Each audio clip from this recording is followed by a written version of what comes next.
Buenas, buenas, ¿cómo están? Hoy es miércoles 10 de septiembre del 2025. Arrancamos otro Wayful Talk con un montón de novedades, sobre todo del viernes para acá que pasó de todo, a nivel internacional, pero también dentro de la macroeconomía estadounidense. Empezamos a sacar el polvo de los micrófonos, de las cámaras, pues justo pasamos unos días sin grabar. Pero hoy vinimos con todo con Martín. Sin ganas de pelear, pero con más información que nunca. ¿Cómo estás, Martín? ¿Qué tal, Oscar? Cargadito hoy, ¿no? Hoy cargado, mucha información. Ya habíamos arrancado más temprano en la mañana con Asia y Europa para arriba. Digo, ustedes no lo saben, pero Martín, capaz que 11 de la noche te pasa información del mercado, de lo que está pasando, si un proyectil cae en algún lugar del mundo donde no tiene que caer, o si los PMI de China salen mal. Está Martín, pero bueno, esto fue en nuestra madrugada. Acuérdense que los mercados en Asia pasan durante nuestra noche, en general siempre a partir de 7 de la tarde, ya podemos empezar a ver cosas. Y después, bueno, Europa en nuestra madrugada. Los bonos ligeramente abajo, el VIX muy interesante, pues está abajo de 15, o sea, ya podemos estar hablando de una volatilidad un poco más normalizada. Oro 3650, un abrazo para Gustavo Coan, un amigo que siempre está con el tema del oro. El oro marcando máximos, siendo la estrella casi del año. Hoy ligeramente al alza, hoy en particular alrededor de 63. Ahora le vamos a preguntar a Martín si esto es un precio de guerra o no, pero lo vamos a ir charlando. Lo que es agro y cobre para abajo. Y bueno, un montón de cosas a nivel internacional. Podemos empezar, ¿por qué no? Viendo que tenemos cambios de primer ministro por todas partes. Primero porque tenemos la renuncia el lunes del primer ministro japonés y después ayer el voto de confianza que el primer ministro francés no pudo conseguir, con lo cual tenemos un cambio de mandato. ¿Qué pasa con los primeros ministros? Perdón, y un cambio en Noruega también. ¿Qué pasa con los primeros ministros, Martín? Se están perdiendo, ¿qué tal? Están perdiendo muchas elecciones los oficialismos por todos lados. Cada lugar con sus particularidades. En todos los lugares parece haber un denominador común, que es un nivel de gasto público enorme que te termina pegando por distintos lugares. Algunos países les pega más por el lado de la inflación, otros tienen que hacer ajustes muy fuertes que los pueblos terminan no resistiendo y terminan votando para el otro lado. Pero es el caso de Francia, porque digo, nosotros hablamos que Estados Unidos se está japonizando. Acuérdense, unos Wayful Talk atrás habíamos hablado de esta japonización que estamos viendo, pero parece que Francia tiene también lo propio, ¿no? Francia tiene el problema que tiene toda Europa y que tiene todo el mundo, que es, esto es horrible, pero los esquemas jubilatorios son un esquema Ponzi por definición. Esto ya creo que no está fuera de discusión. Me parece que es algo que hemos todo el mundo aceptado que es así y no se le ha encontrado una vuelta al asunto. Y es un problema exponencial, es un problema que se te va a terminar agrandando con el tiempo y no, yo la verdad no lo encuentro ninguna salida que no implique muchísimo dolor. Acá en Argentina tenemos que el gasto público en jubilaciones es más o menos 60%, en Francia está más por arriba. En Francia es bastante superior, aunque parezca increíble, gastan mucho más todavía en jubilaciones. Tenemos unas poblaciones que empiezan a envejecer, todavía no es el caso de Argentina, pero sí en el caso de Francia, sí. Envejecen, o sea, decir, hay menos gente que aporta a estos sistemas.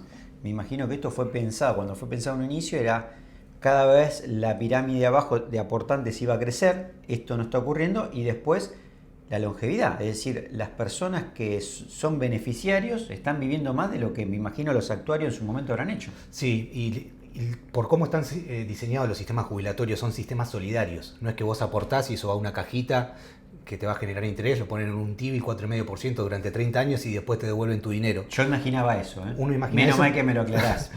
Ahora imagina eso, pero no son así. Los esquemas son solidarios, tu dinero va a una caja de gobierno y vaya a saber uno qué es lo que hacen con el dinero. Lo utilizan generalmente para gasto corriente o para pagar las nuevas jubilaciones, las jubilaciones que están performing en este momento, o sea, la gente que está cobrando las jubilaciones.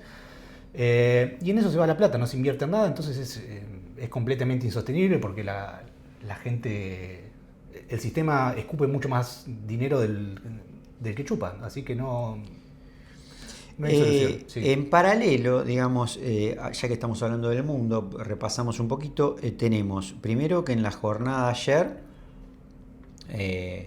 un ataque israelí sobre territorio de Qatar, ¿verdad? Aparentemente había una suerte de reunión para ver si había una tregua o algún tipo de acuerdo. Lo que estaban haciendo era discutir en Qatar. Qatar es un lugar donde están refugiados los líderes de Hamas y donde hacen todas sus reuniones. Les ha brindado asilo Qatar hace ya muchísimos años. En este caso había una reunión que era entre los líderes de Hamas y los negociadores.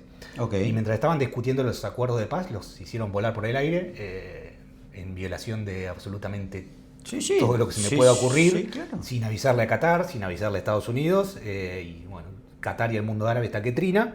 Pero bueno, hace ya mucho tiempo que la parte suní de Medio Oriente lo único que hace es hablar y no responde cinéticamente, digamos. Van a hablar, van a patalear, pero no creo que pase de ahí. Hasta Trump, digamos que es uno de los aliados principales de Estados Unidos desde siempre, de Israel, habló como que la medida había sido desafortunada, ¿no? Desafortunada, exactamente, porque estás en el medio de una negociación de paz y vos hiciste volar por el aire a los negociadores. Entre otros. Hablando de aire, lo que también vimos son ataques de Rusia a Polonia. Esto como me pareció como la nota de hoy, vos creo que lo remarcaste anoche. Sí, yo lo estuve viendo anoche, más que nada porque me interesa qué sucede con los precios del crudo, más que nada, más allá de toda la tragedia humana y demás. Vi que se habían movido muy poco los precios del petróleo, levemente al alza. ¿Qué sucede? Esto ya lo explicamos en otro, hace muchos... Wayful Talk atrás. Hace muchos Wayful Talks atrás. Los mercados ya no te agregan ese premium de guerra que antes lo solían incorporar tan rápido a los precios, porque la información viajaba mucho más lento. Entonces, si sucedía algo en una región petrolera como es Rusia, yo me enteraba al día siguiente a través de una agencia de noticias que saca un título así que dice ataque ruso a Polonia, qué sé yo, y lo primero que se me cruza por la cabeza es, bueno, le van a poner sanciones, arranca la guerra, pues es un principio de guerra. Y lo que sucede hoy en día es muy distinto, porque ya me parece que no existen las noticias como una cosa en sí, sino que existen los hechos y podemos ir a buscar directamente los hechos. Yo cuando vi que estaba pasando todo esto fue ayer durante el partido de Argentina, agarré el teléfono. Durante el partido de Argentina hay que seguir de cerca lo que pasa con el petróleo, dice Marlene.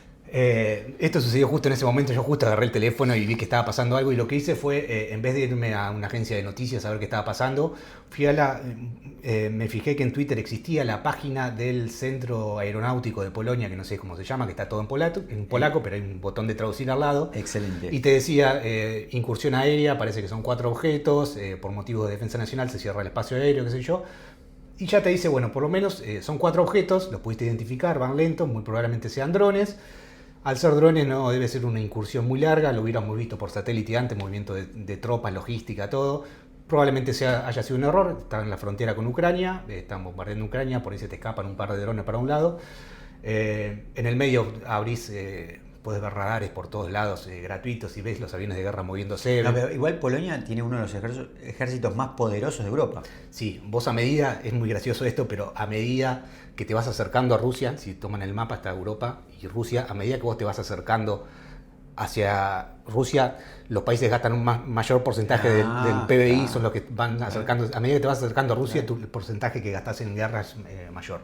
Así que bueno, lo que sucedió, parece ser, todavía no hay declaraciones oficiales de Rusia, parece haber sido un error, y de vuelta, como la información está tan a la mano, no es necesario agregar ese premium geopolítico que antes te agregaba el petróleo. Digamos, por más que vemos ligeramente el petróleo al alza, vos me decís que un premium de guerra tiene que ser un 10%, por ejemplo. Sí, porque no es premium por guerra en sí, sino es premium por disrupción en un flujo. La guerra, que empiecen a volar confites por todos lados, mientras que el petróleo siga fluyendo, no cambiaría su no debería afectar nada en el mundo físico. Pero cuando hay una guerra, lo que se te empieza a poner en precios no es la guerra, sino la disrupción en el flujo de petróleo, que en este momento no ha sucedido. Y todos los actores involucrados están muy preocupados con que esto no suceda. Mátense todo, pero no le peguen a tuberías, no le peguen a refinerías. Lo que no tenemos acuerdo es en lo que respecta a comercio, porque fíjense que por un lado teníamos esa reunión que vimos todos, desfile militar, los 80 años de la victoria china sobre Japón después de la Segunda Guerra, entre Rusia, China, Corea del Norte, India, ¿no? Pero vemos que Estados Unidos le había, digamos, de alguna manera bueno, no sé, intimidado a Europa de alguna manera para que le ponga tarifas a India y a China de un 100% porque siguen comprando el petróleo ruso. Ahora acá no se ve un margen de acuerdo, es decir, lo que son las conversaciones comerciales, estamos estancados. Las sanciones tienen, para que funcionen, las sanciones tienen que ser globales y vos tenés que usar toda tu ventaja competitiva que tiene Estados Unidos, esa red impresionante de alianzas y de aliados. Necesitas que eso funcione bien, que esté bien aceitado y que acompañes tus sanciones. Si vos le pones sanciones a un país, lo único que vas a conseguir es que ellos no te compren a vos o que no te vendan a vos, pero no podés afectar al resto del mundo, las relaciones que tiene ese país desde el resto del mundo. Si Estados Unidos le dice a la India, vos no podés comprar petróleo ruso, la India le dice, pero ¿desde qué lugar me estás diciendo esto? ¿Quién sos vos? ¿Qué ley estoy violando? No, y aparte las necesidades propias que tiene el país, porque las tiene que cubrir de alguna forma. Deja de comprar y del otro lado no tiene otra forma de... Exactamente, ya tiene toda su infraestructura preparada para procesar petróleo ruso. No es que, dejo de comprar este petróleo ruso y lo reemplazo por este. No, los tipos de petróleo son muy distintos entre sí. Vos preparás a tu economía, a tu infraestructura para chupar cierto tipo de petróleo y no otro. Que tienen ya refinerías específicas para ese tipo de petróleo. Sí, y no hace 5 años, hace 50 años están las refinerías esas. Bueno, el último nota de color, y yo le prometo que ahora entramos de lleno en la economía de Estados Unidos, pero lo que pasó en Nepal me parece fantástico porque me recuerda mucho a la primavera árabe. Y sobre todo porque además tiene toda esta cuestión de Taleb del cisne negro, ¿no? Es decir, de algo que pasa de la noche a la mañana que cambia todas las cosas y que sobre todo a veces pasa de algo muy banal. Pero digo, ¿qué tenemos en Nepal? Se le ha prestado muy poca atención al tema Nepal. Yo mismo no le presté demasiada atención porque no es algo que afecte mi día a día ni los mercados. Así que me pasó por encima como un dato de color. Lo que sucedió es que para combatir, todo esto en palabras de gobierno, para combatir las fake news, malinformación y demás, les pidió de forma muy agresiva a los gigantes tecnológicos que se anoten en un registro, hacer un trámite en el gobierno nepalí. Los gigantes tecnológicos se negaron y el gobierno procedió a prohibir todas las redes sociales, todo, WhatsApp, Facebook, Instagram, YouTube, todo prohibido. La generación Z de Nepal inicialmente salió a protestar por eso. Y al igual que sucedió con la primavera árabe, que fue por la protesta inicial fue porque le tiraron la fruta a un vendedor de fruta.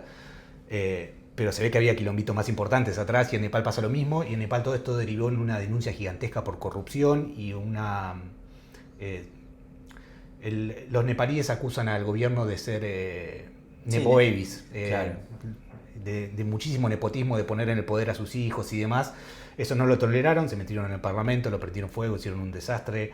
Lincharon al ministro de Defensa, al ministro de Finanzas, sí, ministro de Economía, prendieron fuego a la mujer del primer ministro que falleció, el gobierno obviamente dio para atrás con todas las medidas, lo que quedó del gobierno, y en eso estamos. ¿Más respeto con la generación Z entonces? Absolutamente.